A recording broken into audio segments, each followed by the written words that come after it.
ಖಂಡಿತ. ದೀಪ ನಿಮಗೆ ಮಗಳಾದ್ರೆ ನನಗವಳು ತಂಗಿ. ಅವಳ ಕೈನ ನಾನು ಯಾವತ್ತೂ ಬಿಡಲ್ಲ.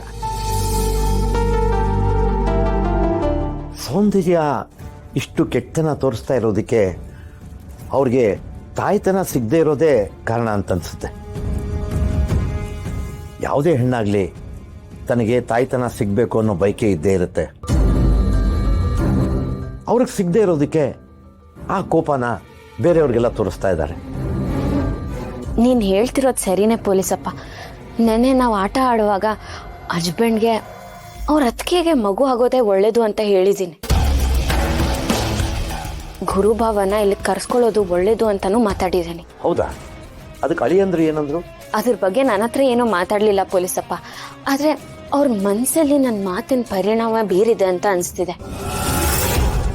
ಆದಷ್ಟು ಬೇಗ ಗುರುಭಾವನ ಇಲ್ಲಿ ಕರೆಸಿ ಸೌಂದರ್ಯಗೆ ಒಂದು ಮಗು ಆಗೋ ಥರ ಮಾಡ್ತಾರೆ ಅಂತ ಅನಿಸ್ತಿದೆ. ನೀನು ಹೇಳ್ದಂಗೆ ಆದರೆ ಒಳ್ಳೇದು ಮಗ. ಅಪ್ಪನ ಆಸೆ ಕೂಡ ಗುರು ಅಣ್ಣ ಇಲ್ಲಿಗೆ ಬರಬೇಕು ಅನ್ನೋದೇ ಆಗಿತ್ತು.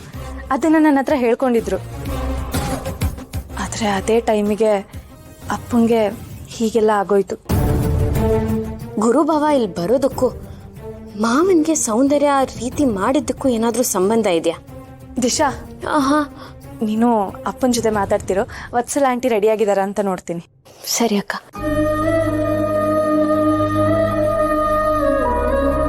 ಮಗ, ನಾವಿಲ್ಲಿಗೆ ಬಂದಾಗಿಂದ ಅಳಿಯಂದ್ರು ನಿನ್ನ ಜೊತೆ ಒಂದ್ಸಲನೂ ಜಗಳ ಮಾಡಿಲ್ಲ ಅಲ್ಲ? ಇಲ್ಲ ಪೊಲೀಸಪ್ಪ, ನನ್ನ ಜೊತೆ ಜಗಳ ಆಡ್ತಿಲ್ಲ. ಆದರೆ ನನ್ನ ದಿಶಾ ಆಗು ಒಪ್ಕೋತಿಲ್ಲ. ಯಾವಾಗಲೂ ಕೋಪದಲ್ಲೇ ಮಾತಾಡ್ತಾರೆ. ನೀವೇ ಮನೆಗೆ ಬಂದಾಗಿಂದ ನೋಡ್ತಿದ್ದೀರಾ ಅಲ್ವಾ?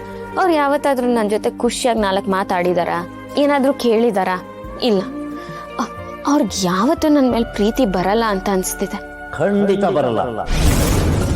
ಈ ಜನ್ಮದಲ್ಲಿ ಅಳಿಯಂದ್ರು ಒಪ್ಪೋದು, ಪ್ರೀತಿಸೋದು ಒಬ್ಬಳನೆ ದಿಶನ್ನಲ್ಲ, ದೀಪನ್ನ.